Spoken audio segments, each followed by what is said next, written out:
प्रणाम उत्तराखंड। आज जिस प्रकार से हम उत्तराखंड के भीतर मैं जिक्र करूं खानपुर का, तो वहां की जो स्थिति है उसकी बात करूं, वहां पर जिस प्रकार से पूर्व विधायक और वर्तमान विधायक सांडों की तरह लड़ रहे हैं, वो बेहद दुर्भाग्यपूर्ण है।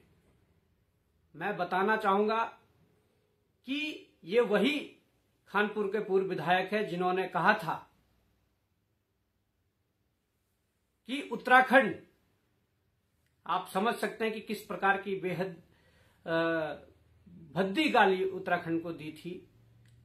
उस समय भाजपा ने उन पर निष्कासन करके 6 वर्ष की कार्रवाई करी, परंतु मुझे लगता है कि 2-2.5 साल में ही उन्हें फिर पार्टी में वापसी करवाई।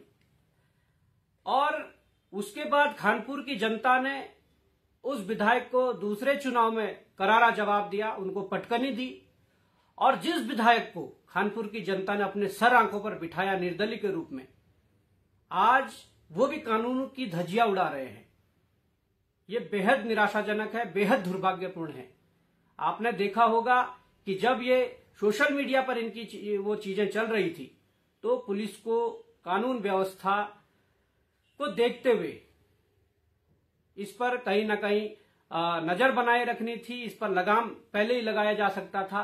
परंतु जिस प्रकार से इन लोगों ने सारी हदें, सारी सीमाएं पार की, और एक विधायक के पद पर बैठा हुआ व्यक्ति जिसे संविधान का पालन करना चाहिए था, वो अगर पूर्व विधायक ने उनके घर पर आकर इस प्रकार की चीजें कर दी थी, तो निश्चित तौर पर उन्हें कानून को अपने हाथों में नहीं लेना चाहिए था। आप एक संवैधानिक पद पर बैठे हुए व्यक्ति हैं और आपको कहीं ना कहीं कानून के दायरे में रहते हुए उस पर कार्रवाई करवानी चाहिए थी। परंतु ऐसा लगता है कि इस उत्तराखंड को बनाने के लिए जो 42 शहादतें हुई, जो हमारी माताओं बहनों ने जिस प्रकार का बड़ा संघर्ष किया, परंतु आज मुझे लगता है कि वो सब धूमिल होने जा रहा है।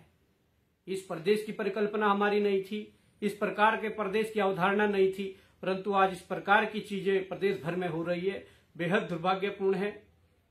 और मैं मान सकता हूं और हम सब ये मान सकते हैं कि अगर इन चीजों की शुरुआत खानपुर जैसी जगह से हुई है, तो निश्चित तौर पर आज भी हम नहीं संभले तो ये सारा सिस्टम खानपुर से पूरे अलग अलग जनपदों में चला जाएगा और ये मैदान से पहाड़ भी चले जाएगा।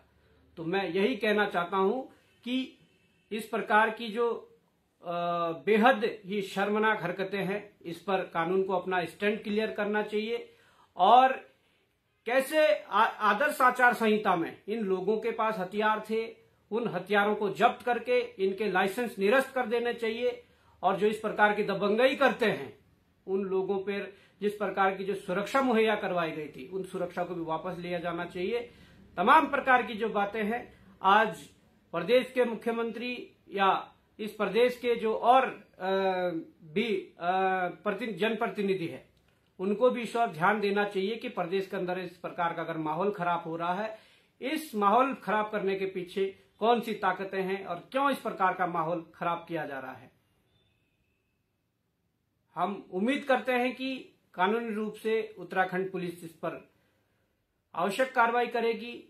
और मुझे लगता है कि इस पर माननीय उच्चतम न्यायालय या माननीय उच्च न्यायालय नैनीताल को भी इस पर संज्ञान लेकर ऐसे हुड़दंग करने वाले लोगों पर कार्रवाई करनी चाहिए। जय हिंद, जय भारत, जय उत्तराखंड।